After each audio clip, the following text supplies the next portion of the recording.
तो कैसे हैं आप लोग? कामना करते हैं स्वस्थ हो, मस्त हो, बस यही मेरी कामना रहेगी। और आप भी मेरे बारे में कामना करना चाहते हैं तो कमेंट में जरूर बताइए। ये जो कहानी आज मैं आप सबके सामने प्रस्तुत करने जा रही हूँ, जिसका नाम है बहादुर, ये एक ऐसे नेपाली लड़के के बारे में है।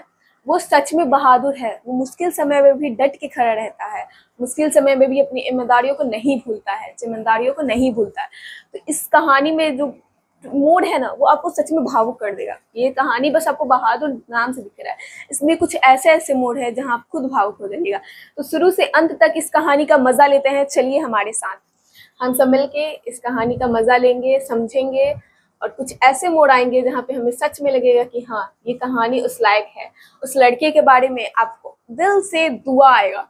चलिए शुरू करते हैं। ये कहानी जो है वो अमरकांत जी द्वारा लिखा गया है। ये कहानी जो है अमरकांत जी द्वारा लिखा गया है। हिंदी के सशक्त कथाकार अमरकांत का जन्म जुलाई 1925 ईस्वी में नागरा बलिया उत्तर प्रदेश में हुआ था। ये जो लाइन है, ये बच्चे आपके एग्जाम में ऑब्जेक्टिव में पूछे जा सकते हैं, तो इसको मैं हाईलाइट कर देती हूँ। और आप लोगों के लिए एक इन्फॉर्मेशन नोट है जो मैं हाईलाइट कर रही हूँ, प्लीज़ ये चीज़ अपने बुक में भी हाईलाइट कर लीजिएगा, क्योंकि ये ऑब्जेक्टिव में आएगा। 1 मार्क्स का आएगा, लेकिन आएगा। ऐसे करके जन्म तिथि तो आता ही है कुछ कुछ। अच्छा, मैं आप लोगों से पूछना चाहती हूँ, यहाँ सशक्त शब्द का इस्तेमाल क्यों हुआ है? तो मैं आप लोगों को बता दूं कि ये जो कथाकार है अमरकांत जी, ये अपने कहानी में अपना असली रूप दिखाते हैं। ये कहानी में कई जगह बताएं कि हाँ, मैं इस कहानी में इस मोड़ पे गलत था, मैं सब देखते हुए भी कुछ नहीं कर सकता। एक कठोर कथावाचक के रूप में ये अपने आप को बताए हैं, तो इसीलिए इनके नाम के आगे सशक्त लगा है। ठीक है, फिर आइए हम यहाँ देखते हैं। उन्होंने गवर्नमेंट हाई स्कूल बलिया से हाई स्कूल की शिक्षा पाई। उन्होंने कहाँ से शिक्षा पाई थी? बलिया से हाई स्कूल की शिक्षा पाई थी। कुछ समय तक उन्होंने गोरखपुर और इलाहाबाद में इंटरमीडिएट की पढ़ाई की, जो 1942 के स्वाधीनता संग्राम में शामिल होने से अधूरी रह गए। बच्चों, यहाँ पे आपसे पूछ सकता है कि किनकी पढ़ाई 1942 के स्वाधीनता संग्राम में शामिल होने से अधूरी रह गई, तो आप वहाँ पे टिक लगाइएगा, अमरकांत जी की। ठीक है, और ये हाईलाइट कर लीजिएगा अपने बुक में। और अंततः उनका पढ़ाई जो था इंटरमीडिएट का, वो 1946 में सतीश चंद्र कॉलेज बलिया से इंटरमीडिएट किया। उन्होंने 1947 ईस्वी में इलाहाबाद विश्वविद्यालय में बीए और 1948 में आगरा के यहाँ दैनिक पत्र में सैनिक के संपादक थे। तो यहाँ मैं एक चीज़ और हाईलाइट करना चाहती हूँ कि 1942 ईस्वी में आगरा के, अब यहाँ पूछेगा कि अमरकांत जी दैनिक पत्र के कौन से इसके संपादक थे, तो आप लिख सकते हैं सैनिक। ठीक है, अब यहाँ से चलिए देखते हैं। विभाग में नौकरी कर ली। उस विभाग, इन्होंने किस विभाग में नौकरी कर ली? इस विभाग में नौकरी कर ली। ठीक है, 1 मिनट बच्चों। हाँ, इन्होंने किस विभाग में नौकरी कर ली?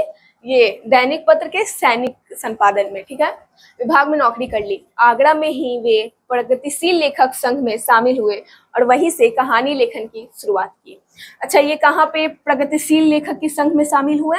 इन्होंने आगरा में प्रगतिशील लेखक के संघ में शामिल हुए और वहीं से इन्होंने कहानी लेखन की शुरुआत की। इन्होंने कहाँ से लेखन की शुरुआत की? तो ये हमेशा याद रखिएगा, आगरा के प्रगतिशील लेखक संघ में शामिल होकर इन्होंने कहानी की शुरुआत की। ठीक है, उसके बाद हम आते हैं। बाद में वे दैनिक अमृत पत्रिका, इलाहाबाद दैनिक भारत, इलाहाबाद मासिक पत्रिका कहानी इलाहाबाद तथा एक सेकेंड मनोरमा में ये मनोरमा इलाहाबाद के भी संपादक विभाग से संबंध रहे। इन्होंने इतने सारे जो पेपर है, न्यूज़पेपर है, इन्होंने उसमें काम किया था। ठीक है, उसके इलाहाबाद के संपादक विभाग से संबंध इनका रहा है। फिर अखिल भारतीय कहानी प्रतियोगिता में उनकी कहानी डिप्टी कलेक्ट्री पुरस्कृत हुई थी।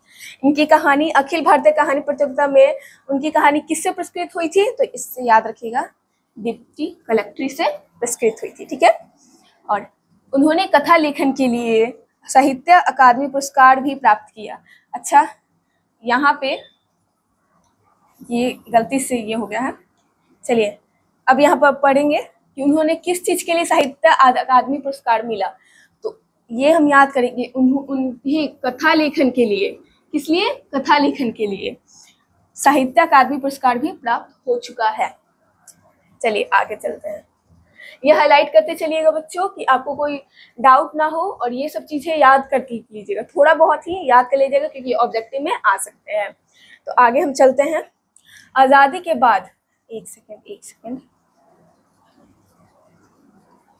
आज़ादी के बाद के हिंदी कथा साहित्य के महत्वपूर्ण कथाकार अमरकांत की कहानियों में मध्य वर्ग, विशेषकर निम्न मध्य वर्ग की जीवानुभवों और जिजीविषा का बेहद प्रभावशाली और अतरंग चित्रण मिलता है।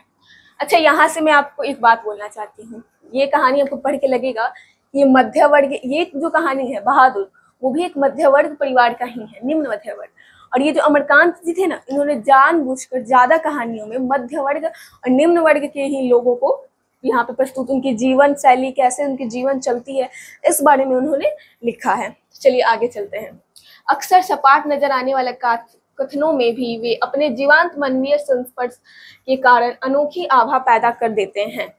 अमरकांत के व्यक्तित्व की तरह उनकी भाषा में भी एक खास किस्म का फकड़पन रहता है। मतलब नॉर्मल भाषा वो यूज करते हैं अपनी कहानियों को समझाने के लिए, कि जो पढ़ रहे हैं उन्हें अच्छे से समझ आए। ये एकदम सिंपल भाषा जो है सो है, ये वो ऐसा अपना कहानी लिख रहे हैं। ठीक है, तो यहाँ अक्सर भाषा एक खास किस्म, लोक जीवन के मुहावरे और दहेज शब्दों के प्रयोग, देशज मतलब, अब यहाँ पे देशज शब्द आया, ये जो देसी भाषा है ना, ये ज्यादातर कहानियों में उसका इस्तेमाल करते हैं। ठीक है, प्रयोग में उनकी भाषा में एक ऐसी चमक पैदा हो जाती है जो पाठकों को निजी लोक में ले जाती है। अच्छा, जब सिंपल भाषा में कोई कहानी लिखा रहता है तो कितना अच्छा लगता है ना, हमें पढ़ते हुए हमें लगता है ये तो मजा आ रही है, ये तो हम ही लोग की कहानी के जैसा है। तो इसीलिए उन्होंने ज्यादातर ऐसे निजी भाषा इस्तेमाल किए हैं, देशज शब्द इस्तेमाल किए हैं, जिससे हम पढ़ते हैं तो हमें बहुत अच्छा लगता है हाँ ये हमारा भाषा है। इसे समझने के लिए हमें गूगल नहीं करना पड़ता है बच्चों। चलिए, अमरकांत के कई कहानी संग्रह और उपन्यास हैं। जिंदगी और जोक, ये जिंदगी और जोक, देश के लोग, मौत का नगर, मित्र मिलन, कुहासा आदि उनके कहानी संग्रह है। और सूखा पत्ता, आकाश पक्षी, काले उजले दिन, सुखजीवी, बीच के दीवार, ग्राम सेविका आदि उपन्यास है। ये सब याद कर लीजिएगा। ये शायद उतना याद नहीं कीजिएगा क्योंकि ये बहुत टफ होता है। अगर आप याद करने बैठेगा तो आपको पूरा का याद करना पड़ेगा, और कुछ कुछ तो लेखक कितना सारा लिखे हैं। उन्होंने वानर सेना नामक एक बाल उपन्यास भी लिखा है। ये आप याद कर सकते हैं क्योंकि ये शायद पूछ लेगा आपसे कि अमरकांत जी ने कौन सा बाल उपन्यास लिखा है, तो यहाँ पे बता सकते हैं वानर सेना उपन्यास। ठीक है, अमरकांत की जो प्रस्तुत कविता है, अमरकांत जी की जो प्रस्तुत कहानी है, मंझोले शहर के नौकर की लालसा वाले एक निम्न मध्यवर्गीय परिवार में काम करने वाले बहादुर की कहानी है। एक शहर है जिसका नाम है मंझोले, ये आप हाईलाइट ही कर लीजिए क्योंकि ये शायद पूछ सकता है, शायद नहीं पूछ सकता है कि कौन से शहर में वो लोग रहते थे। तो आप बता सकते हैं कि मंझोले शहर में एक मध्य वर्ग के लोग रहते हैं। जैसे उन लोगों को क्या रहता है ना कि हम दिखाएं कि हाँ हम इतने अमीर हैं। उन्हें एक नौकर की लालसा थी, जो आगे कहानी में आपको पता चलेगा। लालसा में वाले एक निम्न मध्यवर्गीय परिवार के में बहादुर की कहानी है। जो नौकर था, जो उनके घर काम करता था, बहादुर, उसकी कहानी है। ठीक है, एक नेपाली गवैये गोरखे की, वो कौन था जो बहादुर था, वो कौन था बच्चों? एक नेपाली गवैये गोरखे की।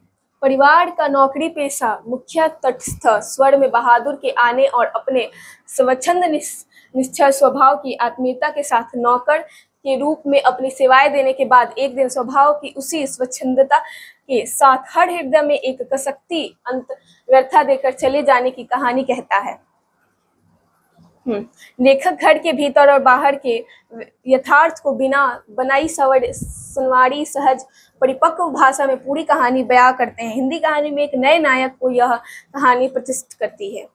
ये जो बहादुर है ना, वो अपने काम से सभी को प्रश्न कर देता है, सभी को, और लास्ट में कुछ ऐसा होता है, वो अपने काम से सभी के अंदर, सभी के मन में, सबके दिल में एक जगह बना के जाता है। चलिए हम कहानी पे अब चलते हैं। हाँ, सहसा में काफी गंभीर हो गया, जैसा कि उस व्यक्ति को हो जाना चाहिए जिस पर एक भारी दायित्व आ गया हो। ये कवि अमरकांत जी कहते हैं कि मैं बहुत तो गंभीर हो गया था, क्योंकि मैं जब किसी के ऊपर जिम्मेदारी आता है ना तो देखना वो हंसना बोलना सब भूल जाता है, वो खुद में ही गंभीर रहने लगता है। उसके ऊपर एक भारी दायित्व रहता है, पूरे घर की जिम्मेदारी रहती है। जैसे आप अपने पापा को देख सकते हैं, वो आपको पढ़ाना घर खर्चा सब संभालते हैं। आपको लगता है मेरे पापा मेरे साथ वक्त नहीं बिताते हैं, हंसते नहीं हैं, मुस्कुराते नहीं हैं, क्योंकि बच्चे उन पर घर की पूरी जिम्मेदारियां हैं। और यहाँ पे कहानी में भी अमरकांत जी ने वही कहा है कि मैं भी वैसे ही गंभीर हो गया जैसे कि उस व्यक्ति को हो जाना चाहिए जिसके ऊपर घर की भारी दायित्व आ गया हो। वह सपने खड़ा था, वह सामने खड़ा था और आंखों को बुरी तरह मलका रहा था। कौन सामने खड़ा था ये आगे पता चलेगा। 12-13 वर्ष का उम्र था। कितने वर्ष का उम्र था तो यहाँ हाईलाइट कर लीजिएगा, 12-13 वर्ष का उम्र था। पूछ सकता है ये किसको देख के बोल रहा है, ये बहादुर को बोल रहा है कि वो मेरे सामने खड़ा है, वो आंखें मचल रहा है। वो कितने वर्ष का लड़का था, 12-13 वर्ष का लड़का था। ठिगना चकैत शरीर, मतलब होता है ना पतला सा शरीर, जैसे हम लोग में सूखा बोलते हैं, अरे तू तो सूख गए है वैसे।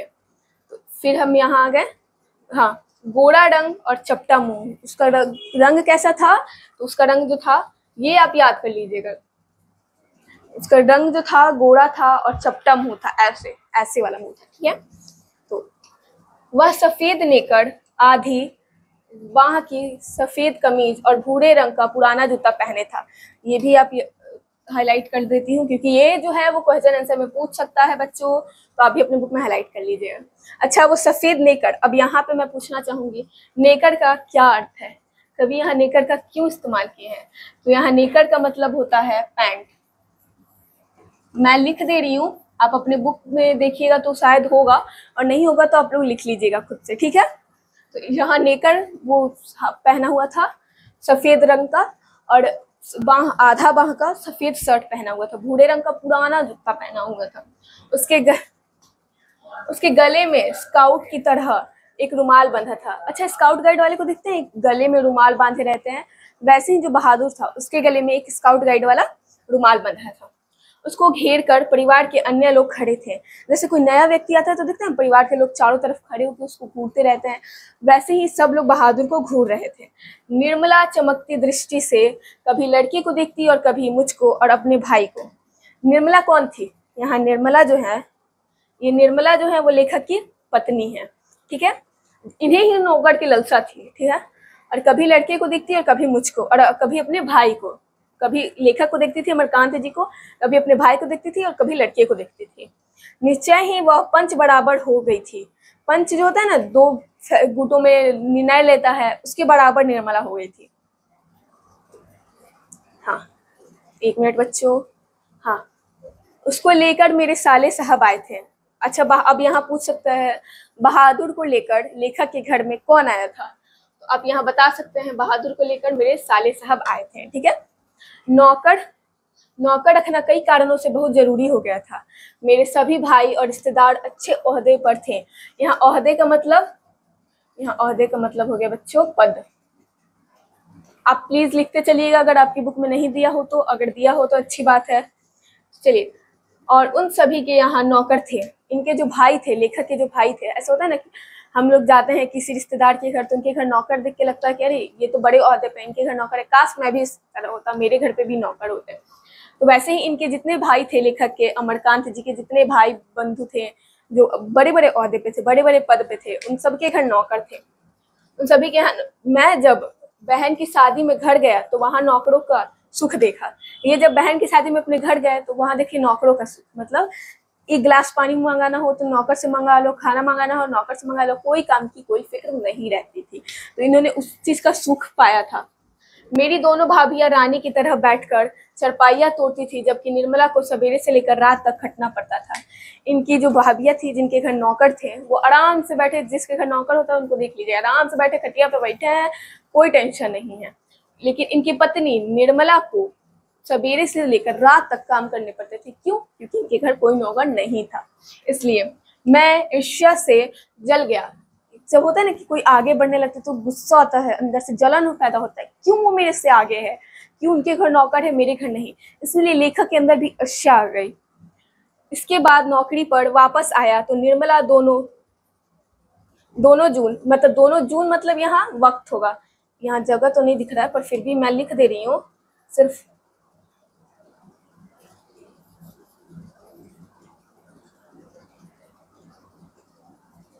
एक मिनट। हाँ, दोनों सबको छटने लगा बच्चों। दोनों जून, जून आप खुद से लिख लेना क्योंकि अभी ये मार्कर काम नहीं कर रहा है। जून मतलब वक्त होता है। दोनों जो नौकर चाकर की माला जपने लगी। निर्मला उसके बाद आई तो उसको ऐसा लग, किसी चीज का हम लोग माला नहीं जपने लगते, मुझे नौकर चाहिए। तो नौकर चाकर, मेरे पास भी नौकर चाकर रहते। अक्सर पत्नी अपने पतियों को ताना देती है कि उनके पास ये है, आप मेरे लिए क्या किए। तो ऐसे ही निर्मला भी अमरकांत जी को ताना देने लगी, लेखक को ताना देने लगी। दोनों जून मतलब दोनों वक्त। उसकी तरह अभागिन और दुखिया स्त्री और भी कोई इस दुनिया में होगी। मतलब वो अपने आप को एक दुखियारी दिखा रही थी कि मेरे जैसे दुखी आत्मा, दुखी लोग, मतलब अभागिन जिसके पास एक नौकर चाकर नहीं है, ऐसा दुनिया में कोई होगा। लेखक पूछ रहे हैं, वे लोग दूसरे होते हैं जिनके भाग्य में नौकर का सुख होता है। वे लोग बहुत अमीर होते हैं, वे लोग की जिंदगी रानियों जैसी होती है जिनके पास नौकर होता है। ये सारी बातें निर्मला अपने पतियों से कहती थी। ये खुद वो बताती थी कि मुझे भी नौकर चाकर चाहिए, क्योंकि जिनके पास नौकर चाकर होते हैं वो रानियों वाली जिंदगी गुजारती हैं। एक मिनट। पहले साले साहब से असाधारण विस्तार से उनका किस्सा सुनना पड़ा। वह एक नेपाली था जिसका गाँव, अच्छा जो लड़का आया था बहादुर, अब यहाँ से उसके बारे में शुरू है, ठीक है। पहले साले साहब थे, वो असाधारण मतलब साधारण से उसके विस्तार से नहीं सुना, असाधारण तरीके से पूरा उसके बारे में डेफिनेशन सब पूछे, कैसे कब मिला कहाँ मिला, ये सब तरीके से उन्होंने किस्सा सुना। वह एक नेपाली लड़का था। अब जो बहादुर था वह एक नेपाली लड़का था जिसका गांव नेपाल और बिहार की सीमा पर पड़ता था।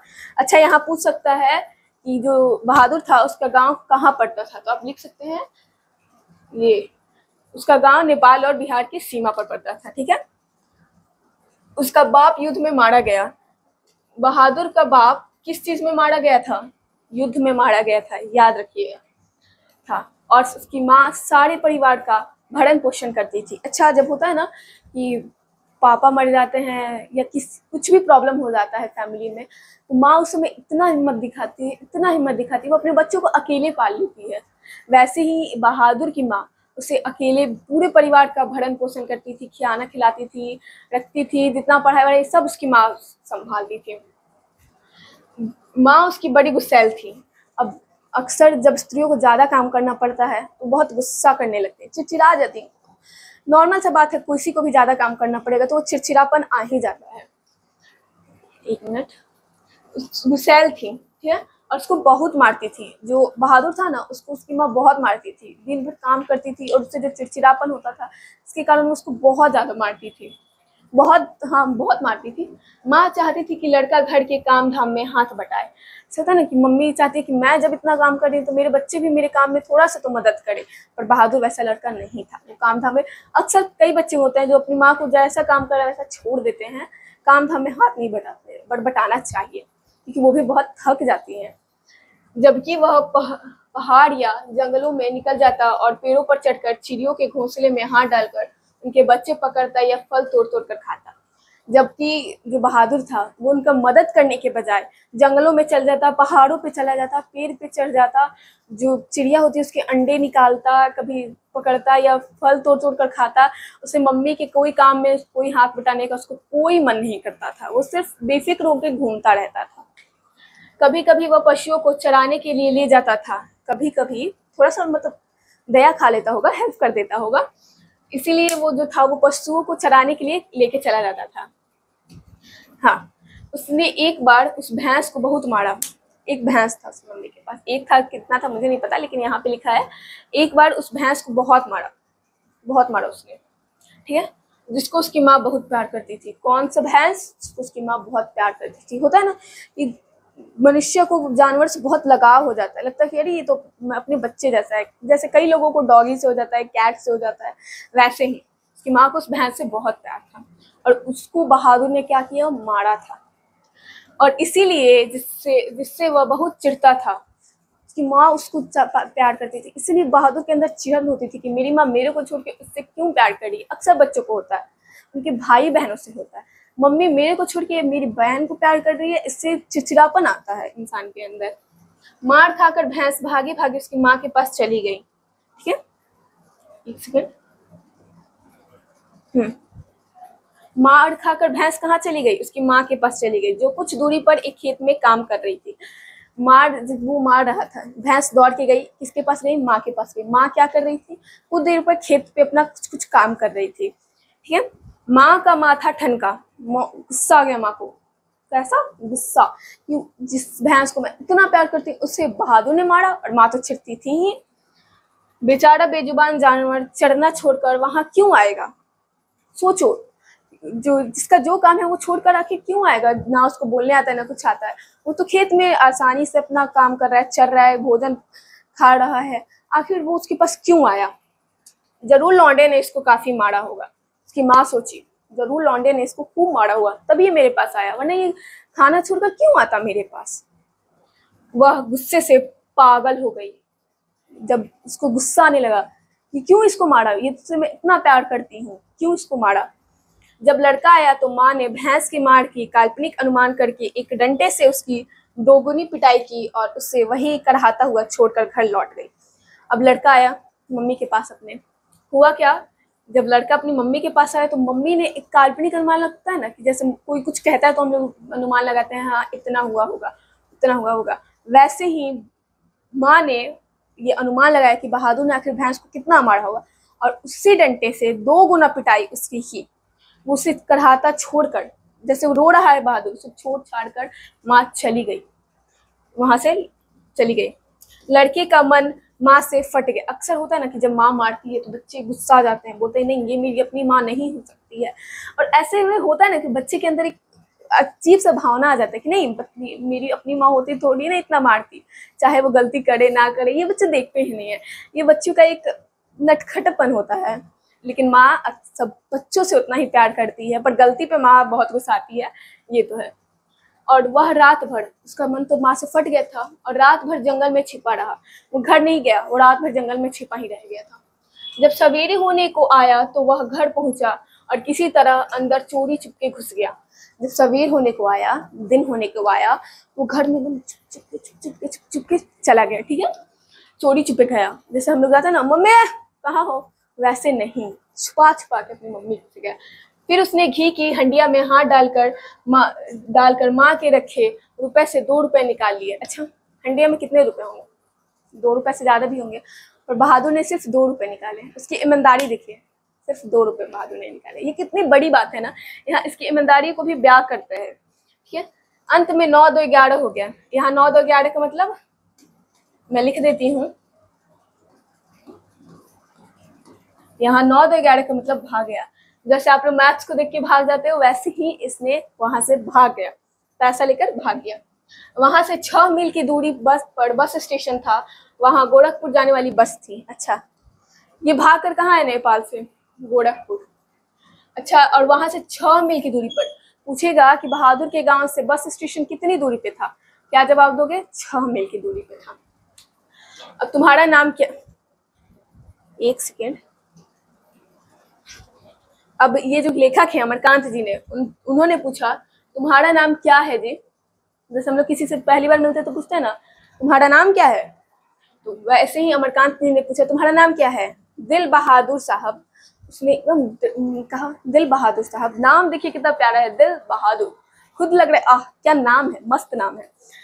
उसके स्वर में एक ऐसी मीठी झंझनाहट थी, मुझे ठीक ठाक याद नहीं है कि मैंने उसको क्या हिदायतें दी थी। ठीक है, इन्होंने एक बात बताइए मुझे, आप कहानी तो बहुत अच्छे से पढ़ते हैं, मैं हमेशा देखती हूँ कि आप कहानी पढ़ते हैं पर कमेंट नहीं करते, मुझे बहुत गुस्सा आता है।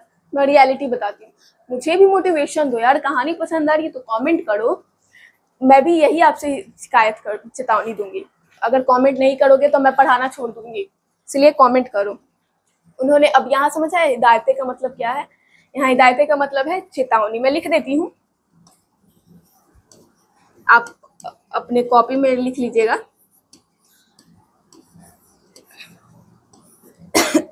सॉरी बच्चों, एक मीठी झंझनाहट थी, मुझे ठीक ठाक, लेखक बोलते मुझे ठीक ठाक याद नहीं है इसने क्या हिदायत, मैंने उसको क्या हिदायतें दी थी, क्या चेतावनी दी थी। शायद यह कि वह शरारतें छोड़कर ढंग से काम करे और घर को अपना घर समझे।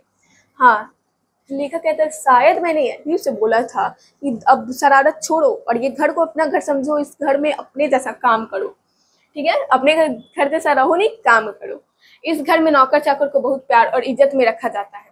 इन्होंने साफ कह दिया कि बहादुर को इस घर में नौकर के जैसा रखा गया था।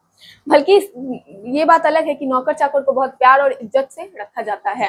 इन्होंने ये कहा, जो सब खाते पहनते हैं वही नौकर चाकर खाते पहनते हैं। जो इनके बेटे, जो इनके परिवार वाले खाना खाते हैं, वैसे बहुत घर में ऐसा होता है कि जो लोग खाते हैं वही अपने नौकर चाकर को देते हैं। वो थोड़ा तो अंतर समझते हैं पर खाने पीने में नहीं, पहनने वहनने में नहीं। वैसे ही अमरकांत जी ने बहादुर से कहा, इस घर में नौकर चाकर अपने जैसे रहते हैं, जो खाना खाना होता है हम लोग खाते हैं वही खाते हैं, पहनते हैं वही। अगर वह यहाँ रह गया तो ढंग सौर सीख जाएगा। अच्छा, यहाँ सौर मतलब क्या है? ये एक देहाती भाषा है। बताओ सौर मतलब क्या है? सौर मतलब होता है ढंग किसी चीज का। जैसे गाँव में बोलता है ना, एकरा तो कोनो सौर नहीं खे, वैसे ही सौर मतलब होता है ढंग किसी चीज का। ढंग, शिष्टाचार बोल सकते हैं हम। एक मिनट, ढंग, ठीक है, ये सौर का मतलब है। यहाँ ढंग लिखा भी है, यहाँ ढंग लिखा भी है, ढंग सौर शिष्टाचार, ठीक है, सीख जाएगा। घर के और लड़कों की तरह पढ़ लिख जाएगा और उसकी जिंदगी सुधर जाएगी। अगर वो यहाँ रहा ना तो कुछ शिष्टाचार सीख जाएगा, बदमाशियों को छोड़ के। घर के जैसे बाकी लड़के पढ़ते लिखते हैं वैसे ये भी पढ़ लिख लेगा, कुछ सीख जाएगा, जिंदगी सुधर जाएगी इसकी। निर्मला ने उसी समय कुछ व्यवहारिक उपदेश दे डाले थे। कुछ जैसे होता है ना कि कुछ इंस्ट्रक्शन, तुम्हें ये इस घर में रहना चाहिए, फॉलो करना, उसी समय उसने दे डाले। इस मोहल्ले में बहुत तुच्छ लोग रहते हैं, वह ना किसी के यहाँ जाए और ना किसी का काम करे। इस जो मोहल्ले में है ना, बहुत तुच्छ लोग लगते हैं, मतलब छोटे छोटे लोग रहते हैं। वह किसी के घर नहीं जाए, तुच्छ मतलब किसी ढंग का नहीं, छोटा छोटा काम करने वाले, कोई उस लायक नहीं है, तो वो किसी के घर ना जाए।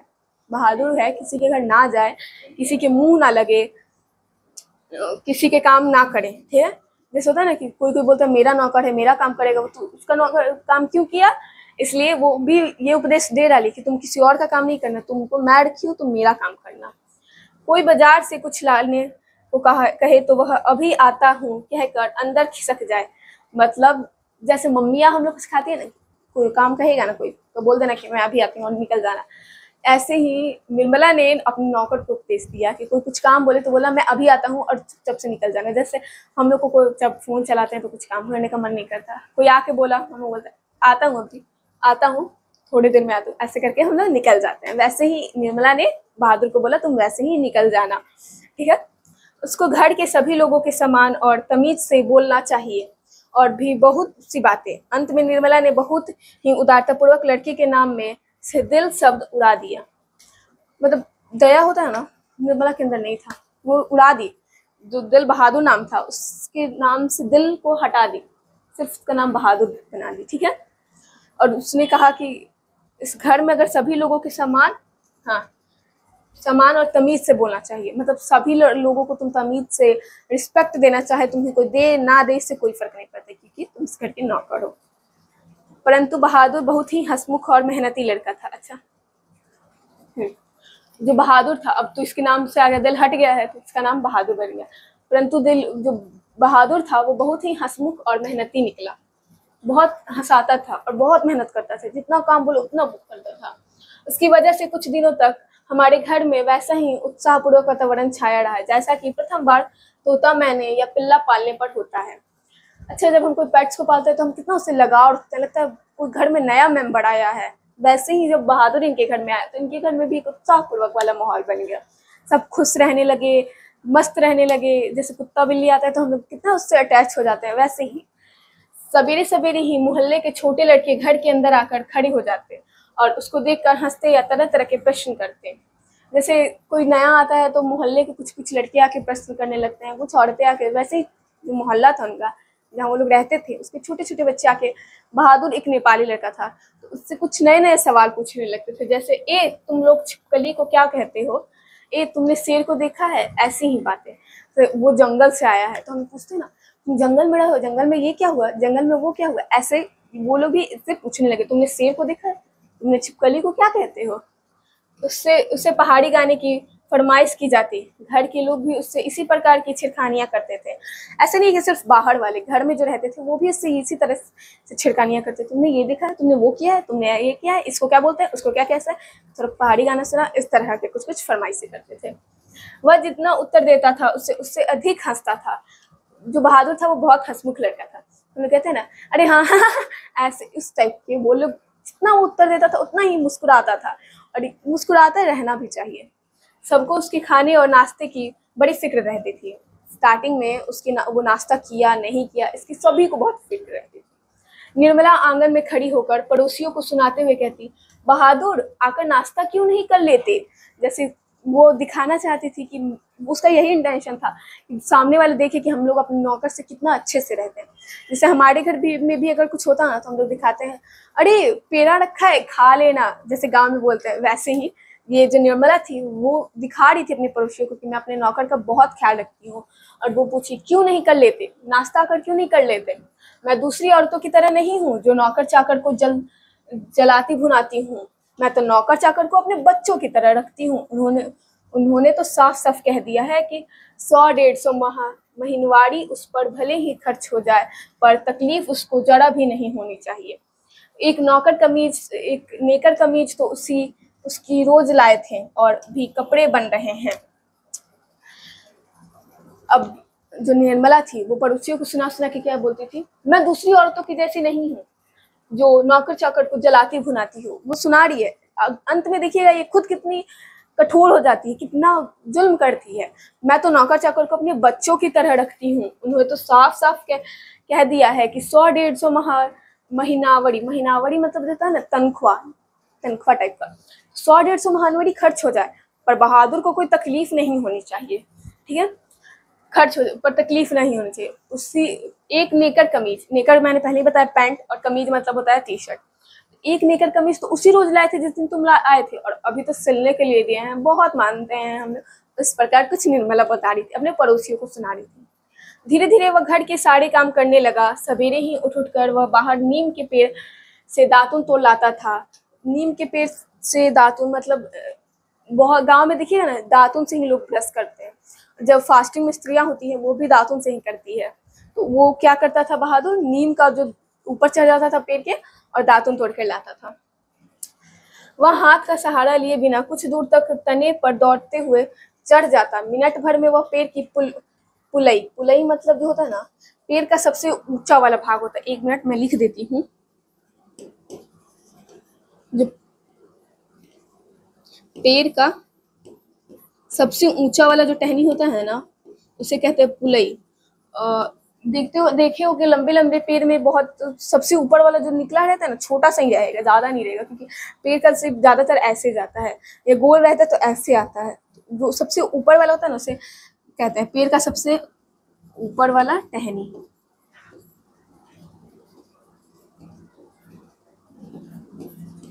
इसे आप लोग नोट डाउन कर लीजिएगा कॉपी में, कि आगे आपको कीवर्ड्स या खुद से समझने के लिए आसान रहेंगे। ठीक है, पुलई पर नजर आता मतलब बिना हाथ का सहारा लिए वो कुछ दूर तक ऐसे ऐसे जैसे नहीं चलते हैं जंगल के लोग, वैसे चढ़ जाता था और पुलई पर नजर आता था। एक मतलब कुछ ही मिनट भर में वो पुलई सबसे ऊपर वाले पेड़ पे नजर आता था।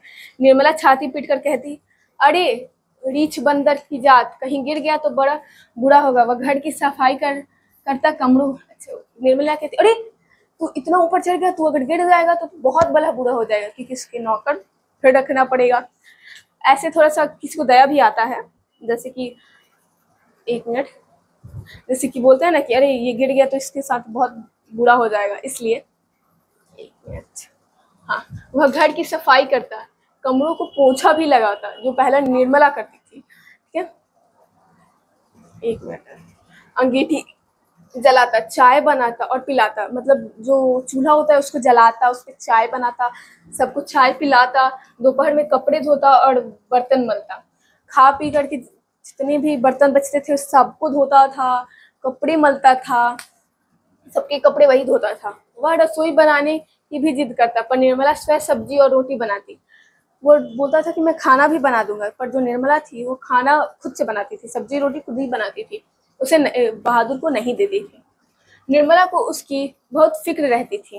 निर्मला जो है वो बहादुर की बहुत फिक्र करती थी, अभी कर रही है, आगे देखिएगा क्या क्या होता है। उसकी उन दिनों तबीयत ठीक नहीं रहती थी, इसीलिए वह कुछ दवा ले रही है थी।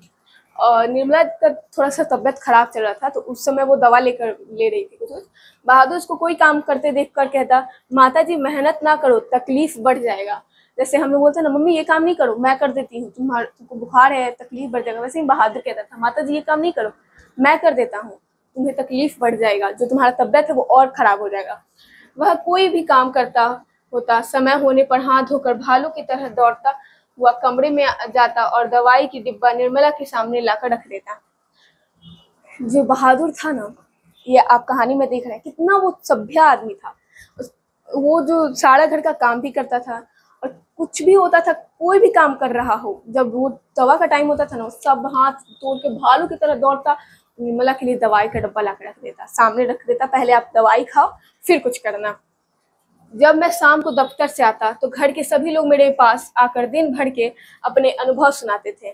जब लेखक अमरकांत जी ऑफिस दफ्तर से आते थे तो घर के सभी लोग उनके पास आके बताते, आज ये हुआ, आज वो हुआ, अनुभव सुनाते थे। ठीक है, बाद में वह भी आता था, बाद में बहादुर भी आता था अपना अनुभव सुनाने के लिए। वह एक बार मेरी ओर देखकर सिर झुका लेता और धीरे धीरे मुस्कुराने लगता। सब अपने अनुभव बताते थे, वो ऐसे आया, ऐसे हंसता था, सिर झुका लेता था, मुस्कुराता था उन्हें देखकर। वह कोई बहुत ही मामूली घटना की रिपोर्ट देता था, मतलब सब लोग अपने अपने अनुभव बताते थे, पर जो बहादुर था वो एकदम छोटे छोटी बातों का अनुभव जो रिपोर्ट बताता था कि ऐसा ऐसा हुआ, एकदम छोटा सा बात है। बाबूजी, बहन जी का एक सहेली आया था, या बाबूजी भैया सिनेमा गया है, ये सब बातें इन्हें कोई नहीं बताती थी। लेखक को ये सब बातें कोई नहीं बता, सब अपना अपना अनुभव बता। पर जो बहादुर था वो बताते थे कि बहन जी की एक सहेली आया था, भैया जी सिनेमा देखने गए हैं, ये छोटी छोटी चीजें वो लेखक को बताते थे। इसके बाद वह इस तरह हंसने लगता, गोया बहुत ही मजेदार बात कह दी हो। इस तरह ये सब सारी बातें कह के वो इतना मुस्कुराता, इतना खिलखिलाता, लगता है कोई मजाक कर रहा हो, कोई जोक कर रहा हो, जैसे हम लोग जोक करके हंसते हैं ना, वैसे ही। उसकी हंसी बड़ी कोमल और मीठी थी, जैसे फूल की पंखुड़ियां बिखर गई हो। कोई हंसता है तो अच्छा लगता है ना देख के, वैसे ही बहादुर की हंसी बहुत ही कोमल मीठी थी। मैं उससे बातचीत करना चाहता था, पर ऐसी इच्छा करते हुए भी मैं जानबूझकर बहुत गंभीर हो जाता और दूसरी ओर देखने लगता। मेरी भी, जो अमरकांत जी कहते हैं, मेरा भी मन करता था कि मैं उससे बात करूं, मेरी भी इच्छा करती थी, पर मैं जानबूझकर थोड़ा गम, इसीलिए इन्हें सशक्त कथाकार कहा गया है, मैं उसे जानबूझकर इग्नोर कर देता नहीं और दूसरी तरफ मुंह कर लेता था। निर्मला कभी कभी उससे पूछती थी, बहादुर तुमको अपनी माँ की याद आती है? वो कहता नहीं। फिर निर्मला पूछी क्यों? वह मारता मारता क्यों था? इतना कहकर वो खूब हंसता था, जैसे मार खाना खुशी की बात हो। वो अपने लैंग्वेज कहा, वह मारता क्यों था मुझे? तो फिर वो हंसने लगा, जैसे उसने बहुत मार खाना कोई खुशी की बात हो, ऐसे वो हंस रहा था कि वो मारता क्यों था ही उस टाइप का। तब तुम अपने पैसे माँ के पास कैसे भेजने को कहते हो? जो बहादुर था वो अपने पैसे अपने माँ के पास भेजने को कहता था। तो वो बहादुर ने, फिर निर्मला ने पूछा, तब तुम अपने पैसे माँ को भेजने के लिए क्यों कहते हो? तब बहादुर ने जवाब दिया, माँ बाप का कर्जा तो जन्म भर भरा जाता है। वह और भी हंसता था। ये जो बहादुर ने बात कही वो सच में बहुत ही अच्छी बात कही है कि माँ बाप का जो कर्ज है वो तो जिंदगी भर का है, जिंदगी भर भरो फिर भी उनका कर्ज कभी नहीं उतरने वाला। निर्मला ने उसको एक फटी पुरानी दरी दे दी थी। घर से वह एक चादर भी ले आया था। जब वो घर से भागा था तो एक चादर भी ले आया था, और जो निर्मला थी उसे एक फटी पुरानी चादर दे दी थी। रात को काम धाम करने के बाद वह भीतर के बरामदे में एक टूटी हुई बंसकट पर अपना बिस्तर बिछाता था। रात में जब सब लोग सो जाते थे काम वाम करके, बसखट मतलब एक खटोली जैसा होता है ना, उस पे वो अपना बिस्तर बिछाता और वहीं सोता था। घर के एक वो बरामदे में सोता था, ठीक है, बरामदे के भीतर सोता था, घर में नहीं। वह बिस्तर पर बैठे जाता और अपनी जेब में से एक कपड़े की एक गोल सी नेपाली टोपी निकाल कर पहन लेता, जो बाई और काफी झुकी रहती थी। फिर वह एक छोटा सा आईना निकालकर बंदर की तरह उसमें अपना मुंह देखता था। वह बहुत ही प्रसन्न नजर आता था। ठीक है, जब वो बैठता था खटोली पे तो वो क्या करता था कि बैठ जाएगा और वो अपने जेब से एक नेपाली टोपी आता है ना, जो बाई और थोड़ी झुकी होती है, ठीक है, बाई और टोपी और आईना निकाल करके देखता था, बंदर की तरह मुंह बनाता था और काफी प्रसन्न होता था, हंसता था, खिलखिलाता था। ठीक है, इसके बाद कुछ और भी चीजें उसकी जेब से निकलकर उसके बिस्तर पर सज जाती थी। कुछ गोलियां, पुराने ताश की एक गड्डी, कुछ खूबसूरत पत्थर के टुकड़े, ब्लेड, कागज की नावें।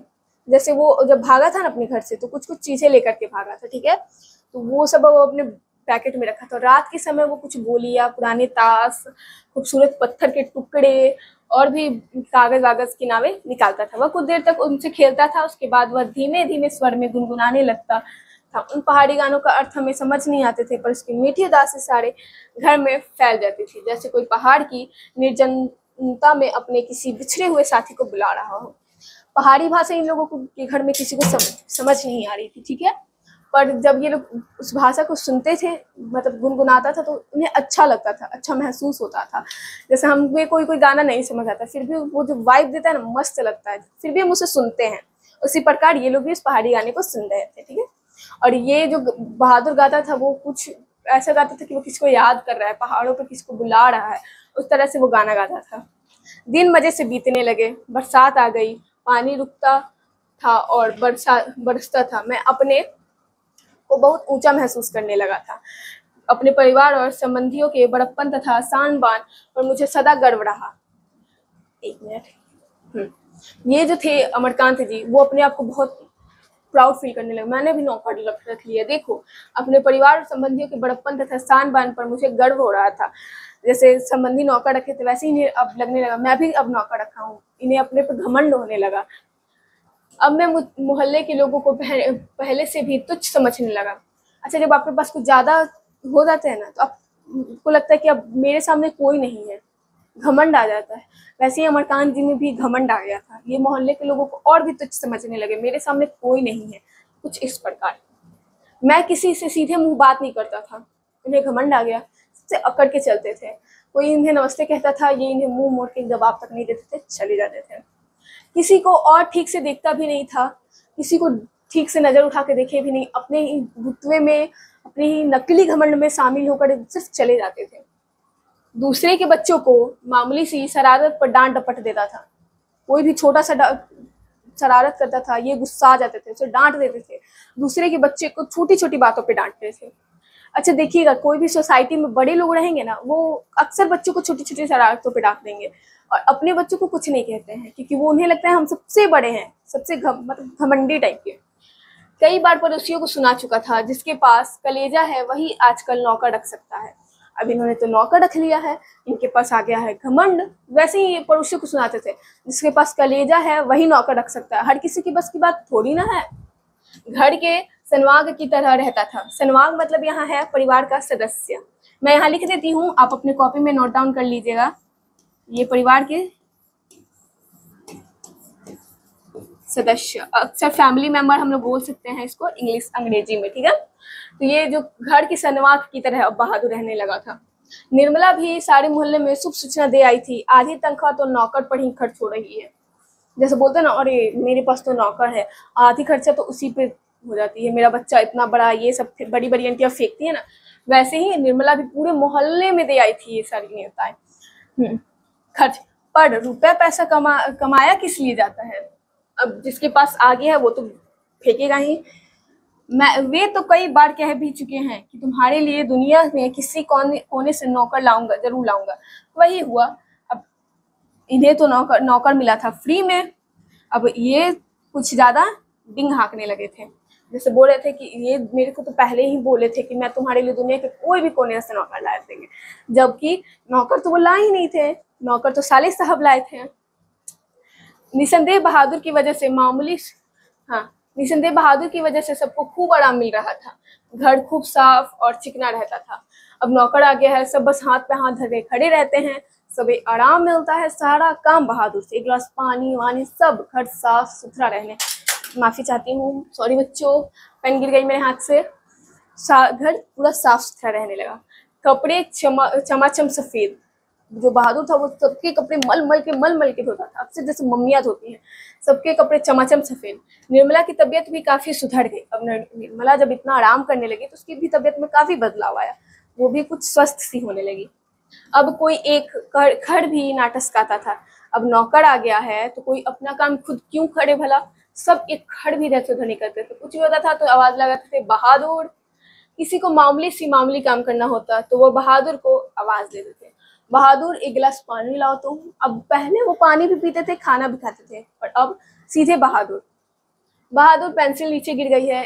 अब देखो कितना आलसपन आता है इंसान में, कितना ज्यादा, कि पेंसिल नीचे गिर गया तो मैं पेंसिल नहीं उठाऊंगा। बहादुर जरा पेंसिल उठा। तो ऐसे इंसान होते हैं।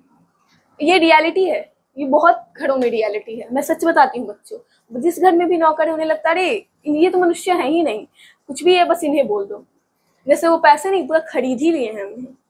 इसी तरह की फरमाइश से बहादुर घर में फिरकी की तरह नाचता रहता था। फिरकी मतलब होता है ना घिरनी टाइप का, एकदम एक इशारे पे नाच रहा है, उस टाइप का नाचने वाला। सभी रात में पहले ही सो जाते थे और सवेरे 8 बजे के पहले ना उठते थे। पहले इतने सवेरे उठते थे, पर अब खा पी के जो काम है छोड़ो, सोते हैं, बहादुर जो देख लेगा। पहले 8 बजे के पहले उठ जाते थे, अब आराम से सोते हैं, सारा काम तो बहादुर संभाल ही लेगा। मेरा बड़ा लड़का किशोर, अच्छा इनके लड़के का क्या नाम है ये हाईलाइट कर लीजिएगा। किशोर काफी शान शौकत और रौब दाब में रहने का कायल था। ठीक है, अब मैं एक बात बताती हूँ, जैसे जो बड़ा लड़का होता है ना वो बहुत शौकीन होते हैं, ठीक है, वैसे इनका जो बड़ा लड़का था वो काफी शान शौकत में, मतलब थोड़ा सा एटीट्यूड में झाड़ फूक के रहता था और रोब दाब में रहने का कायल था, मतलब आकांक्षी था। इसके अंदर चाहत थी, था, और उसने बहादुर को अपने कड़े अनुशासन में रखने की आवश्यकता महसूस कर ली थी। इसे लगता था कि बहादुर को मेरे कड़े अनुशासन में रहना चाहिए, मैं जो कह रहा हूँ जैसे कह रहा हूँ वैसे बहादुर को करना चाहिए था। फलतः उसने अपनी सभी काम बहादुर को सौंप दिए। उसने सारे काम असाइनमेंट पूरा करना जो भी था सारे काम बहादुर को सौंप दिए। आराम शानो शौकत से, मेरे पापा तो नौकर लाए हैं, मैं तो आराम से रहूंगा, उस टाइप का रहने लगा। सवेरे उसके जूते में पॉलिश लगनी चाहिए। जनाब पहले खुद जूते में पॉलिश लगाते थे, नौकर आने के बाद अब नौकर लगाएगा, यही होता है। कॉलेज जाने से ठीक पहले साइकिल की सफाई जरूर होनी चाहिए। खुद सफाई करना था तो गंदा साइकिल ही चल जाएगा, पर नौकर आए हैं तो साफ चाहिए साइकिल, एकदम चमाचम। नौकर है, पैसा दे रहे हैं, साफ तो करेगा ही। रोज ही उसके कपड़ों की धुलाई और इस्त्री होनी चाहिए। रोज कपड़े एकदम चमाचम रहना चाहिए, साहब वाला लुक आना चाहिए। स्त्री भी रहना चाहिए, बिना स्त्री के कपड़े नहीं पहनेंगे राजा बाबू। और रात में सोते समय वह नित्य बहादुर से अपनी शरीर की मालिश कराता था और मुक्की भी लगवाता था। अब इतना काम कर रहे हैं, कॉलेज जा रहे हैं, उठ रहे हैं, शरीर में दर्द हो सक जाता है ना, इसलिए बहादुर से रात को मालिश भी करवाते थे। पर इतनी सारी फरमाइशें की पूर्ति में कभी कभी कोई गड़बड़ी भी हो जाती थी। अक्सर ऐसा होता है कि लोग ज्यादा काम बोल देते हैं ना, कभी कभी कुछ कुछ मामूली से गड़बड़ी हो जाती है। जब ऐसा होता है किशोर गर्जन तर्जन करने लगता है, उसको बुरी बुरी गालियां देता और उस पर हाथ छोड़ता। मार खाकर बहादुर एक कोने में खड़ा हो जाता चुपचाप। अब किशोर को तो घमंड आ गया था, उसे लगता था मैंने तो पूरा बहादुर को खरीद ही लिया है, चलो जितना इस्तेमाल करना है कर लेते हैं। वैसे ही इसमें जब कुछ गड़बड़ आ जाता था, अब ना मामूली सी बात है, हर इंसान है तो गलती तो होगा ही। तो जो किशोर था वो मतलब गर्जन तर्जन में आता था, चिल्लाने लगता था, तोड़ फोड़ करने लगता था, बहादुर को गालियां देता था, मारता था। और बहादुर था वो मार खाकर भी एक कोने में चुपचाप खड़ा रहता था, कुछ नहीं बोलता था। देख बे किशोर, चेतावनी देता मेरा काम सबसे पहले होना चाहिए।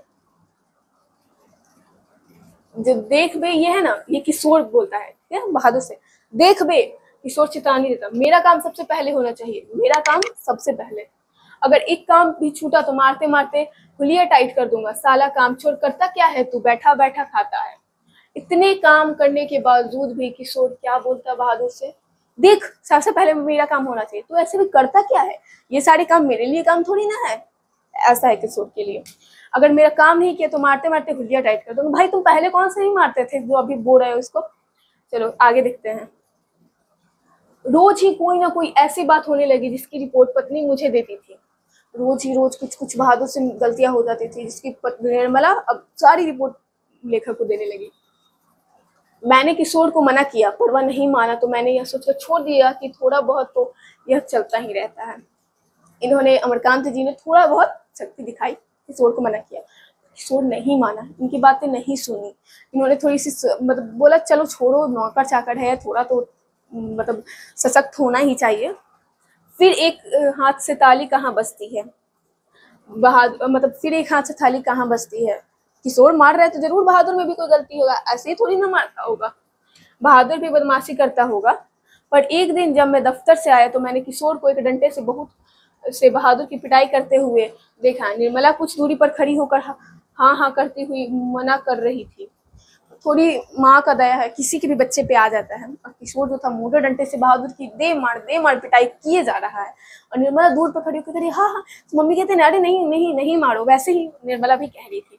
मैंने किशोर को डांट कर अलग किया। कारण यह था कि शाम को साइकिल की सफाई करना बहादुर भूल गया था। किशोर ने उसको मारा तथा गालियां दी तो उसने उसका काम करने एक मिनट से ही इनकार कर दिया। अब एक तो वो तुम्हारा काम कर रहा है, उसके बाद तुम उसे घमंड दिखा रहे हो कि मेरा काम नहीं हो रहा है। एक साइकिल पोंछने तो भूल गया था, तुम खुद से भी पोंछ सकते हो, या तुम बोल दो कि ठीक है फिर से पोंछ दो। पर उसने इतना गालियां दी, इतना मारा कि बहादुर बोला मैं तुम्हारा काम नहीं करूंगा। सीधे कोई भी बोलेगा, अगर ऐसा सिचुएशन रहा तो कोई भी सेम चीज ही बोलेगा। तुम साइकिल साफ क्यों नहीं करते, मैंने उससे कड़ाई से पूछा। ठीक है, जो लेखक है वो बहादुर से पूछे तुमने साइकिल साफ क्यों नहीं की। बाबूजी भैया ने मेरे बाप को क्यों लाकर खड़ा किया, वह रोते हुए बोला। बहादुर अक्सर रोता नहीं था, पर जो किशोर ने किया उसके कारण उसकी आंखों में आंसू आ गए थे। उसने बोला बाबूजी भैया ने मेरे, कोई होता है ना कि मतलब लड़ाई में किसी के मम्मी पापा को बीच में घसीट देता है, वैसे ही बहादुर ने बोला भैया जी ने मेरे पापा को क्यों बीच में लाया। मैं जानता था कि किशोर उसको और भी भद्दी गालियां देता था, लेकिन आज उसने सुअर का बच्चा कहा था जो उससे बर्दाश्त ना हुआ। बहुत सारी गालियां, मतलब बहुत भद्दी भद्दी गालियां देता था जो किशोर था। पर जो सबसे उसने सारी, बहादुर ने सारी गालियों को एकदम इग्नोर किया, कुछ नहीं बोला। पर जो उसने बोला सुअर का बच्चा, तो इसको अपने पापा पे लग गया, मेरे बाबूजी को क्यों बीच में ला रहा है। इससे बर्दाश्त ना हुआ। निसंदेह वह गाली उसके बाप पर पड़ती थी, इसमें कोई संदेह है ही नहीं, बिल्कुल उसके बाप पे पड़ती है। मुझे कुछ हंसी आ गई। खैर किशोर के व्यवहार को अच्छा नहीं कहा जा सकता था, पर गृह स्वामी होने के कारण मुझ पर कुछ और गंभीर दायित्व थे। जो किशोर का व्यवहार था वो बिल्कुल अच्छा नहीं था, पर मैं घर का स्वामी हूँ, दायित्व हूँ, बड़ा हूँ, मुझ पे ये दायित्व है, तो मुझे थोड़ा शांत ही रहना चाहिए था, चुप रहना चाहिए था। मैंने उसे समझाया बहादुर ये आदतें ठीक नहीं है, तुम ठीक से काम करोगे तो तुमको कोई कुछ भी नहीं कहेगा। मेहनत बहुत अच्छी चीज है, जो उससे बचने की कोशिश करता है वह कुछ भी नहीं कर सकता। रूठना फूलना मुझे सख्त नापसंद है। तुम तो घर के लड़के की तरह हो, घर के लड़के मार नहीं खाते। हम तुमको कि जिस सुख आराम में रखते हैं वह कोई क्या रखेगा। जाकर दूसरे घरों में देखो तो पता लगे, नौकर चाकर भरपेट भोजन के लिए भी तरसते हैं। चलो बस खत्म हुआ, अब काम करो। बहादुर, इन्होंने अपने बच्चे को नहीं समझाया, इन्होंने बहादुर को समझाया तुम क्यों काम में चोरी करते हो, तुम अगर काम करोगे तो कोई तुम्हें क्यों भला मारेगा। मेहनत रूठना फूलना मुझे सब अच्छा नहीं लगता है। ये अपने बच्चे को कुछ नहीं बोले, ये बहादुर को बोले कि रूठो फूलो, क्यों तुम रूठ फूल रहे हो। इन्होंने अपने बच्चे को बिल्कुल इग्नोर कर दिया। मेरे घर की तरह तुमको कोई नहीं रखेगा, मेरे बच्चे दूसरे घर के जाके देखो, मैं तुम्हें अपने घर के बच्चे जैसा रखता हूँ। अक्सर लोग दूसरे को यही कहते हैं, अक्सर। फिर उन्होंने कहा चलो अब सब खत्म करो, जाओ सब अपना अपना काम करो। वह चुपचाप सुनता रहा, फिर हाथ मुंह धोकर काम करने लगा। जल्दी वह प्रश्न भी हो गया। रात में सोते समय वो अपनी टोपी पहनकर देर रात तक गाता रहा। बहादुर ये सब भूल गया, अपना हाथ मुंह धोया, सारा काम करने लगा आराम से। और रात में जैसे वो गुनगुनाता था वैसे गुनगुनाना भी उसने शुरू कर दिया था। लेकिन कुछ दिनों बाद एक और भी गड़बड़ी शुरू हुई। निर्मला बहुत पतली पतली रोटियां सेकती थी, इसलिए वह रोटी बनाने का काम कभी भी बहादुर से नहीं लेती थी। लेकिन मोहल्ले की किसी औरतों ने उसे यह सिखा दिया कि परिवार के लिए रोटियां बनाने के बाद वह बहादुर से कहे कि वह अपनी रोटी खुद बना लिया करे, नहीं तो नौकर चाकर की आदतें खराब हो जाती हैं, महीने खाने से उनकी आदत बिगड़ जाती है। अब पड़ोसन तो होती ही है। वो उन्होंने निर्मला जो अपना थोड़ा मोड़ा व्यवहार अच्छा कर लेती थी बहादुर से, उसे भी भड़का दिया। उन्होंने कहा कि जो बहादुर है उसे अपनी रोटियां सेकने को दो, महीन खाएगा, उसकी आदत खराब हो जाएगी, तुम अपने परिवार के लिए बना लो। फिर यह बात निर्मला की जच गई। अब ये बात उसे अच्छी लगने लगी, बोली हाँ मैं तो अपने लिए रोटी बनाऊंगी, परिवार के लिए बनाऊंगी। बहादुर वो अपना जाने, उसने ऐसा ही प्रयोग किया। वह अपनी रोटियां बनाकर चौकी से उठ गई। बहादुर का मुंह उतर गया, वह चूल्हे के पास सिर झुकाकर चुपचाप खड़ा रहा। अब बहादुर को तो लगता था कि माताजी ही सारा खाना बनाती थी। वो बिल्कुल चुपचाप खड़ा था सिर झुका के चूल्हे के पास। क्या हो गया रे, निर्मला ने पूछा उससे, बहादुर से निर्मला ने पूछा। वह कुछ नहीं बोला। चल चुपचाप बना अपनी रोटियां, तू सोचता है कि मैं तुझे पतली पतली नरम नरम रोटियां बनाकर खिलाऊंगी।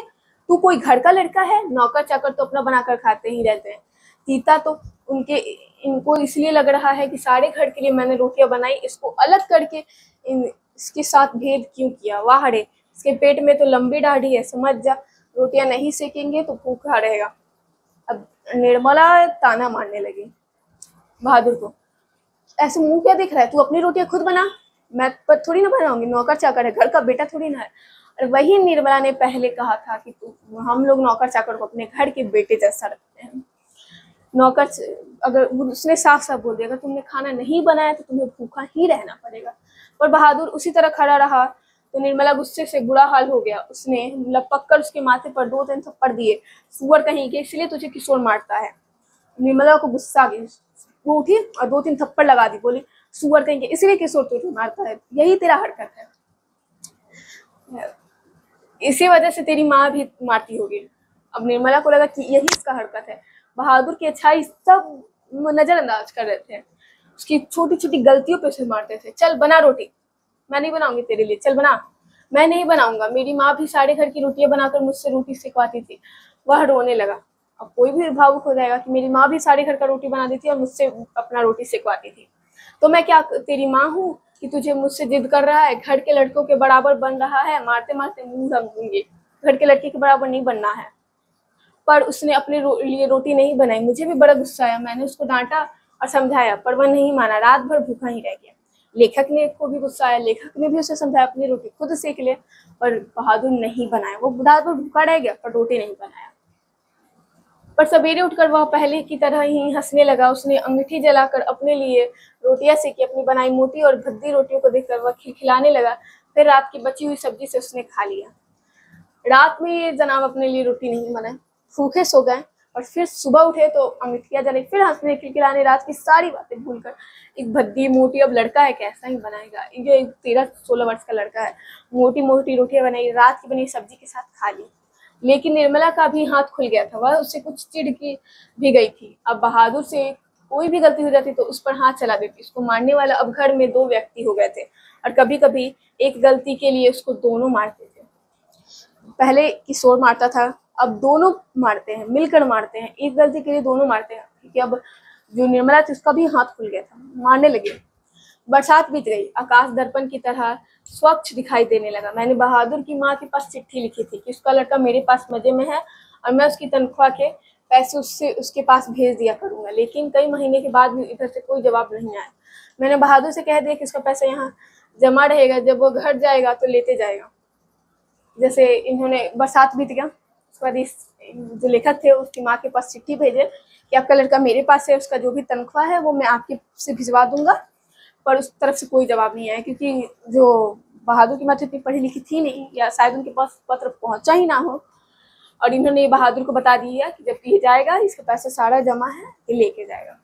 पर बहादुर से भूल गलती अधिक होने लगी थी, शायद इसका कारण मारपीट की और गाली गलौज था। बहादुर थोड़ी ज्यादा ही गलतियां करने लगा था।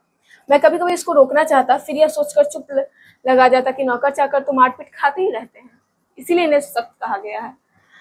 एक दिन रविवार को मेरी पत्नी के एक रिश्तेदार आए। वह बीवी बच्चों के साथ आए। वह अपने किसी खास संबंधी के यहाँ आए थे, तो यहाँ भी भेंट मुलाकात के लिए चले आए। अब पत्नी के रिश्तेदार जो थे वो जैसे बगल में आए थे, लेकिन इनके घर भी भेंट मुलाकात मिलने आ जाते हैं लोग, वैसे ही आ गए। घर में बड़ी चहल पहल मची। मैं बाजार से रोहू मछली और देहरादूनी चावल ले आया। इन्होंने कौन सी मछली लाई? एक मिनट, रोहू मछली और देहरादूनी चावल लेके आए, ठीक है। अब मेहमान आए हैं, उन्हें तो फरमाइश करनी ही पड़ेगी, अच्छा खाना तो मिलना ही चाहिए। नाश्ता पानी के बाद बातों की जलेबी छनने लगी, पर इसी समय एक घटना हो गई। सब बात कर रहे थे और इसी समय कुछ छोटी मोटी घटना हो गई। अचानक उस रिश्तेदार की पत्नी नीचे फर्श पर झुककर देखने लगी। फिर उन्होंने चरपाई के अंदर झांक कर देखा। अंत में कमरे के अंदर आई और फर्श पर पड़े हुए कागजों को उठाकर जांच पड़ताल करने लगे। क्या बात है? मैंने पूछा। लेखक ने। रिश्तेदार की पत्नी जबरदस्ती मुस्कुराकर मजबूरी में सिर हिलाते हुए बोली, क्या बताएं, 11 रुपए साड़ी के खूंट में। खूंट मतलब यहाँ एक साड़ी में जो गांठ बांधा जाता है ना पल्लू में, उसको बोल रही है। 11 रुपए। अच्छा ये हाईलाइट कर लेना, ये पूछ सकता है कि रिश्तेदार ये पत्नी के रिश्तेदार ने कितने रुपए साड़ी के खूंट में बांधा था, तो आप ये बता सकते हैं 11 रुपए। निकाल कर यही चारपाई पर रखे, पर वे मिल नहीं रहे हैं, आपको ठीक याद है ना। मतलब वो उन्होंने बताया कि मैं यहाँ रख रहे हैं, चारपाई पे रखे थे पर मिला नहीं। तो फिर लेखक ने पूछा आपको ठीक याद है ना कि आपने पैसे रखे थे? हाँ हाँ खूब अच्छी तरह याद है। मैं ये रुपया मैंने कूट, 1 मिनट बच्चों 1 मिनट, हाँ ये रुपए मैंने कूट में बांध कर रखे थे, रिक्शे वाले को देने के लिए कूट खोला ही था, फिर रुपए चारपाई पर रख दिए थे। 4 रुपए की मिठाई मंगा लूंगी और कुछ बच्चे के हाथ में रख दूंगी। रास्ते में कोई ढंग की दुकान नहीं मिली थी, नहीं तो उधर से ही ले आती। अब इन्होंने बोला कि 11 रुपए थे, मैं कुछ बच्चे को, रिश्तेदार अक्सर घर पे आते तो बच्चे को देते, मिठाई लेके आते हैं, तो इन्हें कोई रास्ता में अच्छा मिठाई का दुकान नहीं दिखा था, तो ये बोले कि मैं मिठाई लेके आ जाती, पर कोई मिला ही नहीं दुकान मुझे। किसी के यहाँ खाली हाथ जाने में अच्छा भी नहीं लगता, उन्होंने बताया किसी के यहाँ खाली हाथ में जाती भी नहीं और मुझे अच्छा भी नहीं लगता है। जब रिश्तेदार मिठाई नहीं लाते तो यही सब बहाना चलता है उनका। बताइए अब तो मैं कहीं का नहीं रही। फिर मेरी और छुप के धीमे स्वर में कहा था, जरा उससे पूछिए ना, वह इधर आया था, कुछ देर तक यहाँ खड़ा रहा, फिर तेजी से बाहर चला गया। अरे नहीं वह ऐसा नहीं है, बहादुर के बारे में बोली, जरा उससे पूछिए वो इधर आया था। लेकिन नहीं, अरे वो ऐसा नहीं है, मैंने कहा यू डोंट नो दिस। अब थोड़ा अंग्रेजी तो झाड़ना ही था, तो उन्होंने बोला you don't know this, people are expert in this art. अब रिश्तेदार अंग्रेजी झाड़ के बोली you don't know this, people are expert in this art. अब ये बोलना चाहती थी कि आप नहीं जानते हैं, ऐसे लोग इस कामों में बहुत ज़्यादा चालाक होते हैं, तेज होते हैं, उस प्रकार से। मैंने बहादुर की ओर तिरछी दृष्टि से देखा, ठीक है, जैसे मम्मी कुछ ऐसे पूछना तो ऐसे देख लेती हैं, हम लोग जवाब भी ऐसे काना, वैसे ही जो लेखक थे उसके बहादुर की तरफ ऐसे देखे। वह सिर झुकाकर आटा गूंथ रहा था, चुपचाप अपना काम कर रहा था। उसके चेहरे पर संतुष्टि और प्रफुल्लित थी। उसने ऐसा काम तो कभी नहीं किया, बल्कि जब कभी उसने 2-4 आने इधर उधर पड़े दिखे तो उठाकर निर्मला के हाथ में दे दिए थे। फिर किसी के दिल की बात कोई कैसे जान सके, मालूम अचानक मुझे क्या हो गया और मैं गुस्से में आ गया। जो बहादुर था वो कभी किसी का पैसे नहीं चुराता था, जब उसे मिल भी जाता था तो वो निर्मला को दे देता था। और फिर भी एक लेखक के मन में कुछ भाव आने लगे और वो गुस्सा आ गए। ठीक है, बहादुर मैंने कड़ी स्वर में कहा, जी बाबूजी इधर आओ। वो आकर खड़ा हो गया। कौन आकर खड़ा हो गया? बहादुर। तुमने यहाँ से रुपए उठाए हैं? जी नहीं बाबूजी, उसने निर्भय उत्तर दिया, बिना डर के उत्तर दिया। ठीक बताओ, मैं बुरा नहीं मानूंगा, सच सच बताओ, मैं बुरा नहीं मानूंगी। नहीं बाबूजी, मैं लेता तो बता देता, तुम यहाँ खड़े नहीं थे, रिश्तेदार की पत्नी ने कहा, फिर तेजी से बाहर चले गए। देखो भैया सच सच बता दो, मिठाई खरीदनी और बच्चों को देने के लिए रुपए लाए थे। मैं तो बुरी तरह फंसी, अब वापस जाने के लिए रिक्शे के भी पैसे नहीं है। मैं तो बाहर नमक लेने गया था। सच सच बता बहादुर, अगर नहीं बताएगा तो पीटूंगा और पुलिस को सुपुर्द कर दूंगा, मतलब पुलिस के हवाले कर दूंगा। मैं चिल्ला पड़ा, मैंने नहीं लिया बाबूजी। बहादुर का मुंह काला पड़ गया। पता नहीं मुझे क्या हो गया, मैंने सहसा उछलकर उसके गाल पर एक तमाचा जगड़ दिया। मैं आशा कर रहा था कि ऐसा करने से वह बता देगा। तमाचा खाकर वह गिरते बचा।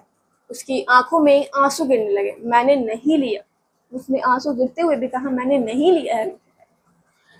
इसी समय रिश्तेदार साहब ने एक अजीब हरकत की। अच्छा छोड़िए, इसको पुलिस के पास ले जाता हूँ, इतना कहकर उन्होंने बहादुर का हाथ पकड़ लिया और उसको दरवाजे की ओर घसीट कर ले गए। पर दरवाजे के पास उससे धीरे से बोले, देखो तुम मुझे बता दो, मैं कुछ नहीं करूंगा, बल्कि तुम्हें इनाम में 2 रुपए दूंगा। पर बहादुर ने इनकार कर दिया। इसके बाद रिश्तेदार साहब 2-3 बार उससे दरवाजे की ओर खींचकर लेकर जैसे पुलिस को देने ही जा रहे, लेकिन आगे बढ़कर वो रुक जाते और उसके धीमे धीमे शब्दों में पूछताछ करने लगते। अंत में हार कर उन्होंने उसको छोड़ दिया और वापस आकर चारपाई पर बैठते हुए हंसकर बोले, जाने दीजिए, ये सब बड़े घाघ होते हैं, मतलब घाघ नीडर बोलते ही नहीं है, मोटा हुआ चतुर चलहाक होते हैं, उस टाइप का। किसी झाड़ी वाड़ी में छिपा आया होगा या जमीन में गाड़ आया होगा। तो मैं तो इन सबों को खूब जानता हूँ, भालू बंदर से कम थोड़े होते हैं ये। चलिए, इतना नुकसान लिखा था। अब लेखक के रिश्तेदार ने क्या किया, बार बार उसे धम, जैसे बच्चों को दिया जाता है ना, तुम बदमाशी करोगे पुलिस के पास नहीं होगा, वैसे ही बहादुर के साथ किया। फिर वो चारपाई पे बैठ के बोले, छोड़िए, शायद इतना नुकसान लिखा था, ये बहुत घूम होते हैं, टाइट होते नहीं बोलेंगे। इसके बाद निर्मला ने भी इसको डराया धमकाया और 2-4 तमाचे जड़ दिए, पर वह नहीं करता रहा, क्योंकि उसने लिया ही नहीं था, तो वो कहाँ से बोलता। एक मिनट बच्चों। हाँ, इसी घटना के बाद बहादुर काफी डांट मार खाने लगा। घर के सभी लोग उसको कुत्ते की तरह दुर्राते रहे, बहुत उसके साथ बदतमीजी करने लगे। किशोर तो जैसे उसकी जान के पीछे पड़ गया था, वह उदास रहने लगा और काम में लापरवाही करने लगा। अब किसी को इतना मार जाएगा तो वो क्या करेगा, बेचारा अंदर से उदास रहने लगा। नहीं, हंसता खेलता हुआ बहादुर, दिल बहादुर, सिर्फ नाम का बहादुर रह गया था। हाँ, अब काम करने में भी लापरवाही करने लगा। एक दिन मैं दफ्तर से विलंब में आया। निर्मला आंगन में चुपचाप सिर पर हाथ रखकर खड़ी थी। अन्य लड़कों को पता नहीं था, केवल लड़की अपने माँ के पास खड़ी थी। अंगीठी अभी नहीं जली थी। आंगन गंदा पड़ा था, बर्तन बिना रखे हुए थे। सारा घर जैसे कांट रहा था, पूरा घर गंदा था। जो सारा काम बहादुर करता था वो सारा काम को कोई नहीं किया था। क्या बात है, मैंने पूछा। बहादुर भाग गया। भाग गया? क्यों? पता नहीं, आज तो कुछ हुआ भी नहीं। सवेरे से ही बड़ा प्रश्न था। हमेशा माताजी किए रहा। दोपहर में खाना खाया, उसके बाद आंगन में सिल बट्टा लेकर बरामदे में रखने जा रहा था कि सिल हाथ से छूटकर गिर गई और 2 टुकड़े हो गए। शायद इसी डर से वह भाग गया कि लोग मारेंगे, पर मैं इसके लिए उसको थोड़े कुछ कहती। क्या बताऊं, मेरी किस्मत में आराम ही नहीं है। जब आराम था तो उसके साथ इन्होंने इतना ज्यादा बदसलूकी किया कि एक सिलवट्टा टूट गया। आखिर वो मारते, अगर बहादुर रहता तो वो पक्का मारते, पर अब चला गया है तो मैं उसे मारती थोड़ी। ये सब बोल रहे हैं। कुछ ले गया? इन्होंने पूछा। यही तो अफसोस है, कोई भी सामान नहीं ले गया। उसके कपड़े, उसका बिस्तर, जूते सभी छोड़ गया है। पता नहीं उसने मैं क्या समझा। अगर मैं कहता तो मैं उसे रोकती थोड़ी, बल्कि उसको खूब अच्छे से पहना ओढ़ा कर भेजती, हाथ में उसकी तनख्वाह दे देती। ये पहले उसको जाने ही नहीं देती क्योंकि उनको नौकर की सुविधा जो लग चुकी थी। 2-4 रुपए और अधिक दे देती, पर वह तो कुछ ले ही नहीं गया। और वे 11 रुपए, अरे यह सब झूठ है। वो जब पत्नी सच्चाई बोली। मैं तो पहले ही जानती थी कि वे लोग बच्चों को कुछ नहीं देना चाहते हैं, इसलिए अपनी गलती और लाज छिपाने के लिए प्रपंच रच गए, साजिश रच गए। उन लोगों को क्या मैं नहीं जानती हूँ? कभी उनके रुपए रास्ते में गुम हो जाते, कभी वे गलती से घर छोड़ आते। मेरे कलेजे में तो जैसे कुछ हो रहा है। किशोर को भी बड़ा अफसोस है। उसने सारा शहर छान मारा, वो बहादुर नहीं मिला। किशोर आकर कहने लगा, अम्मा, एक बार भी अगर बहादुर आ जाता तो मैं उसको पकड़ लेता और कभी जाने न देता, उससे माफी मांग लेता और कभी नहीं मारता। सच, अब ऐसे नौकर कभी नहीं मिलेगा। इतना आराम दे गया वो। अगर वह कुछ चुरा कर ले गया होता तो संतोष हो जाता, और बहादुर ने कुछ भी चीजें चुरा कर नहीं ले गया था। वो खाली हाथ बस चला गया। अब किशोर को भी अपनी गलती पर अफसोस होने लगा। वो बोला, अगर वो जाता, अगर एक बार वो फिर वापस आ जाता। ऐसे लोगों को ना जाने के बाद पता चलता कि वो चीज कितना कीमती था मेरे लिए। वैसे अब किशोर और निर्मला को हो रहा है कि काश वो फिर आ जाता। निर्मला आंखों पर आंचल रखकर रोने लगी। मुझे बड़ा क्रोध आया। मैं चिल्लाना चाहता, पर भीतर ही भीतर कलेजे जैसे बैठ रहा है। मैं वहीं चारपाई पर सिर झुकाकर बैठ गया। मुझे एक अजीब सी लघुता का अनुभव हो रहा था। यदि मैं ना मारता तो शायद वह ना आ जाता। अब लेखक को अफसोस होने लगा। वो चिल्लाना चाहता था, वो जोर जोर से भीतर भीतर उसका कलेजा बैठ गया था। वो कुछ बोलना ही नहीं चाहता था। उसे अपने आप पे एक लज्जत जैसे होता है ना कि नहीं, मैं किसी काबिल नहीं हूँ, लघुता का फील होने लगा था। और मैं वही चारपाई पर सिर झुकाकर बैठ गया। मुझे एक अजीब सी यदि मैं ना मारता, अब लेखक सोच रहे हैं, काश मैं उस दिन उसको ना मारता तो ना जाता, पर जिसको जाना है वो तो जाएगा ही। मैंने आंगन में नजर दौड़ाई और एक और स्टूल पर उसका बिस्तर रखा था। अलगनी पर उसके कुछ कपड़े टंगे थे। अलगनी मतलब कपड़ा टांगने वाला एक ये होता है, रस्सी होता है, उसे कहते हैं। पर उसके कुछ कपड़े टंगे थे स्टूल के नीचे। वह बूढ़ा जाता था जो मेरे साले साहब के लड़के का बूढ़ा दूधा था। मैं उठकर मैं अलगनी के पास और उसे नेकर के जेब में हाथ डालकर उसके सामान निकालने लगा। वही गोलियां, पुराने ताश और गड्डी, उसकी नावी। अब इन्हें बहुत अजीब लगने लगा। ये रोना चाहते थे जो लेखक हैं। देखिए, बहादुर जब गया तो घर से कुछ नहीं लेके गया। यहाँ तक कि जो चीजें वो लाया था वो भी वो छोड़ गया। जूते जो थे, बूढ़े जूते, वो भी उसको छोड़ गया। उसके जो कितने भी कपड़े थे वो अलगनी पे टंगे हुए थे। एक रस्सी होता है कपड़ा रखने वाला, वो उस पे टंगे हुए थे। उसने उसको भी छोड़ दिया। जो सामान लाया था, नाव, ब्लेड, कागज, यहाँ अब नाम देख सकते हैं कितने सारे खूबसूरत पत्थर, पहाड़ पे रहता था तो वो सभी चीजें छोड़ गया था।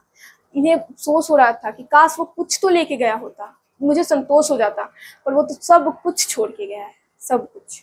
तो आप यहाँ देख सकते हैं ये कहानी कितना भावुक है। एक बहादुर आया, वो अच्छे से रहा, इतना अत्याचार किए, चाहता तो इस घर से सब कुछ चुरा के लेके जा सकता था, पर ये कुछ नहीं लेके गया। यहाँ तक कि जो लाया था वो भी छोड़ गया। इस सिचुएशन पे ये जो घटना घटी, यहाँ पे कोई भी रहता तो भावुक हो जाता। वो सारी चीजें छोड़ गया था, रख लो, सब रख लो। ये लोग इतना उस पर अत्याचार किए, इतना अत्याचार किए। इसीलिए कहते हैं जब जो चीज़ नहीं मिलती है ना तब उस चीज़ की कदर रहती है, और जब मिल जाती है ना तो सब उसे बेकदर समझने लगते हैं, कोई कदर ही नहीं रहती है उसकी। इसलिए बोलते हैं जब चीज़ें आपके पास है ना, जो इंसान आपके पास है ना, उसको कदर कर लिया करो, क्योंकि वो चला जाएगा तो कभी नहीं मिलेगा। और इस कहानी से हमें ये भी सीख मिलती है कि मुसीबत वाले समय में भी अपने आप को हंसता, खिलखिलाता, मुस्कुराता रहो।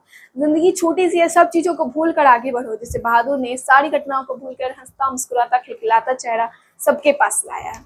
उसी प्रकार इस कहानी का एक सुंदर सा, भावुक सा मतलब खत्म होता है। मैं खुद भावुक हो चुकी हूँ इस पे। अब मैं बात कर लेती हूँ कुछ क्वेश्चन आंसर पे। एक मिनट बच्चों। हाँ, देखिए ये क्वेश्चन आंसर है।